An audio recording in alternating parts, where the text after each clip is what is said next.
नमस्कार, मैं मनभूषण कुमार। आप सबों को मैं अपने YouTube चैनल पर स्वागत करता हूं।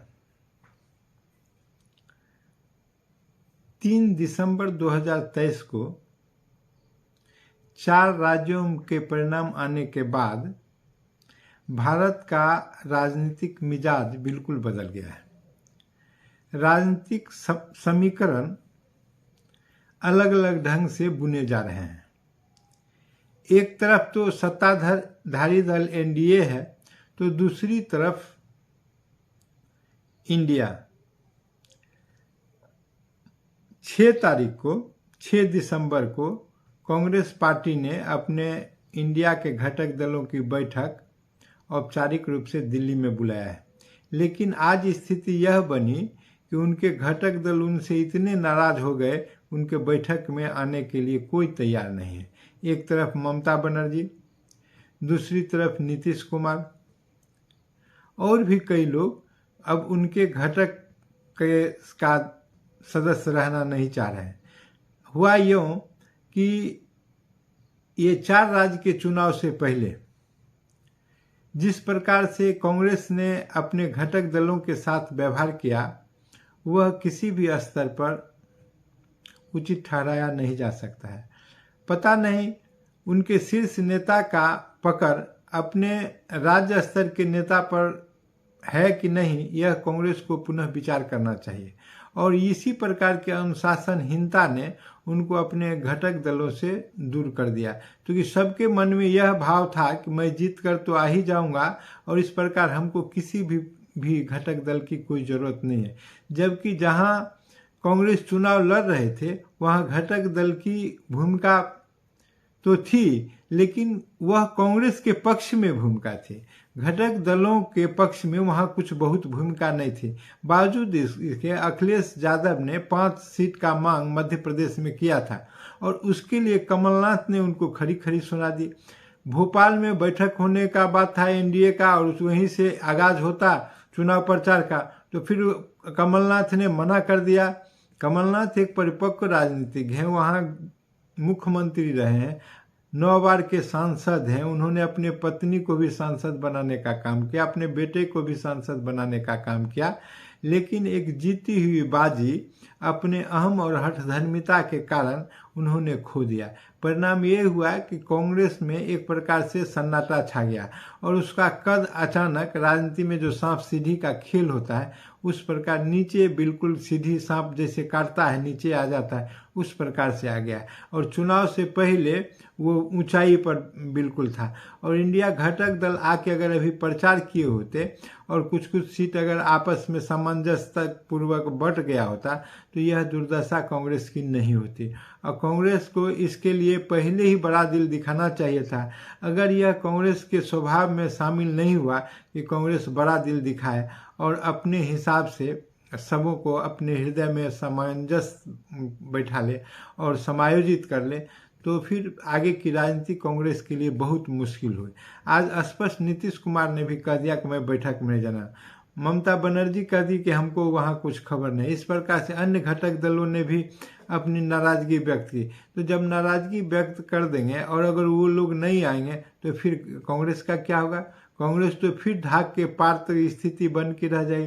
कांग्रेस यह बात समझने के लिए तैयार नहीं है कि कांग्रेस विगत 2 चुनाव से 2014 और 2019 में वो नेता प्रतिपक्ष का भी दर्जा विधि सम्मत ढंग से प्राप्त नहीं कर सके, क्योंकि उनको जो 10% अनुपातिक रूप से लोकसभा सदस्यों के सीट का आना चाहिए, वो नहीं आया। पिछले बार भी 55 सीट अगर आता तो नेता प्रतिपक्ष का दर्जा मिल जाता, लेकिन मात्र 52 सीट आए। उससे पहले 45 सीट आए। आखिर कांग्रेस के जो नेता हैं वो क्या कर रहे हैं? ये एक बहुत विकट स्थिति है। और दूसरी एक तो यह स्थिति बनी, और दूसरी तरफ नीतीश कुमार के दल में भी एक प्रकार से भगदड़ मच गई, क्योंकि सभी सांसद के मन में यह बात अब सताने लगा कि जिस प्रकार से एनडीए का एक रथ चल चुका है, वो अश्वमेध रथ ही कहें, तो फिर उसको रोकेगा कौन? रोकने के लिए कोई तैयार नहीं है। और एनडीए में आने के लिए जो महागठबंधन दल हैं, उनके सांसद वगैरह एनडीए के पक्ष में बयानबाजी करने लगे।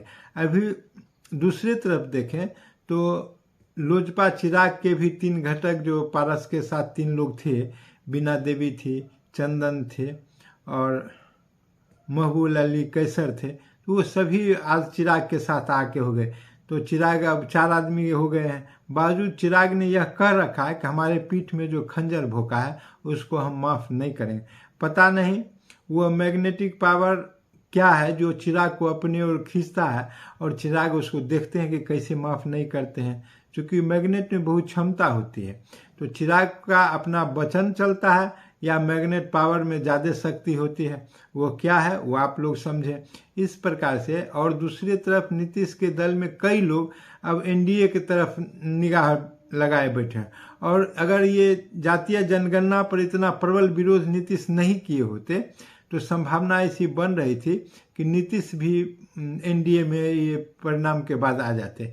लेकिन बावजूद वार्ता अभी चल रही है, संभावना है कि अगर नीतीश तैयार हो तो फिर इधर आ जाए। भाजपा को कोई आपत्ति उस प्रकार से नहीं है, लेकिन नीतीश के लिए भाजपा अब यह एक बात कह रखा है कि इधर आइएगा लेकिन आपको मुख्यमंत्री पद अब छोड़ के आना पड़ेगा। ये चुनाव के पहले अगर आते तो सब कुछ स्वीकार था, लेकिन अभी चुनाव के बाद जो ये भाजपा का एक अश्वमेध का जो रथ का घोड़ा चल पड़ा है और सभी जगह डिगडिगिया पीट के अपना जीत दर्ज कर रहा है, तो उसका परिणाम यही होना है कि नीतीश को भी अब मन मार के, चूँकि अगर उनको अपना संसद का बचाना है, जो 16 सदस्य बचे हुए हैं, तो ऐसा लगता है कि एनडीए के साथ आने पर ही नीतीश का कल्याण होगा। अन्यथा उधर रहने पर तो लगता है कि श्राप जैसा, भले ही कुछ भी कर दिए लेकिन अब उनका मिजाज यही चिंतन से लगता है कि कुछ खराब हो गया। और हालांकि आज कैबिनेट का बैठक किए हैं, लेकिन इसकी चिंता उनको विगत 1 सप्ताह से सता रहे थे। इसके बाद 3 तारीख को जब परिणाम आ गया तो वह बात स्पष्ट हो गया कि कितनी चिंता में वो थे। फिर भी आज भारी मन से निकले हैं और कैबिनेट की बैठक निर्णय लिए हैं। लेकिन यह जो चुनाव का परिणाम है यह सभी विपक्षी दलों के लिए बहुत भारी है और विपक्षी दलों को मर्माहत करने वाला है। उनके लिए चारों ओर अंधेरा है, कुछ दिखाई नहीं दे रहा है, करें तो क्या करें। मन ही मन उनके जो सांसद वगैरह हैं वो सभी लोग दबाव बनाए हुए हैं कि किसी न किसी प्रकार से अब बहाना बना लें, एक बहाना ढूंढे जिसके माध्यम से आप एनडीए में का घटक फिर से थोड़ा गिर के भी बन जाए, ताकि आपका अस्तित्व, आपका जो है संसदीय है, संसद जो सदस्य है उसकी सदस्यता बच सके। नहीं तो अब बचना बहुत मुश्किल है। इसके लिए पार्टी के भीतर से भी बहुत जोर जोर से लोगों ने विरोध करना शुरू कर दिया है और नरेंद्र मोदी का जयकारा ठोकना शुरू कर दिया है। कुछ तो ऐसे लोग हैं जो भाजपा से ही उसमें गए थे और कुछ ऐसे लोग हैं जो उनके भीतर के हैं, लेकिन वो नरेंद्र मोदी की जीत को देखते हुए वो भाजपा में आना चाह रहे हैं, भाजपा के साथ एलाइज करना चाह रहे हैं। यह स्थिति रही और अभी लग रहा है कि यह अश्वमेध जो नरेंद्र मोदी का है वह चलेगा, जिसमें 5 किलो अनाज भी है, उज्ज्वला योजना भी है, इसके बाद जो स्वच्छता अभियान है, इसके बाद शौचालय का योजना है, इसके बाद आयुष्मान योजना है, इसके बाद अनेक प्रकार का जो योजना चल रहा है वो सभी अभी और 5 वर्ष के लिए बढ़ा भी दिए गए हैं और नया नया योजना नरेंद्र मोदी ला ही रहे हैं। तो उनके माया जाल में सभी जनता फंसे हुए हैं और वो अभी निकलने वाले नहीं हैं। तो इस प्रकार से राष्ट्रवाद उस पर सबसे प्रबल है। राष्ट्र की सुरक्षा और राष्ट्रवाद सब में श्रेष्ठ आजकल हो गया है। तो उसको देखते हुए नीतीश का सितारा लगता है कि बिल्कुल गर्दिश में जाने वाला है। अगर ये वीडियो आपको पसंद आया हो तो इसे सब्सक्राइब करें और बेल आइकन दबाने का काम करें।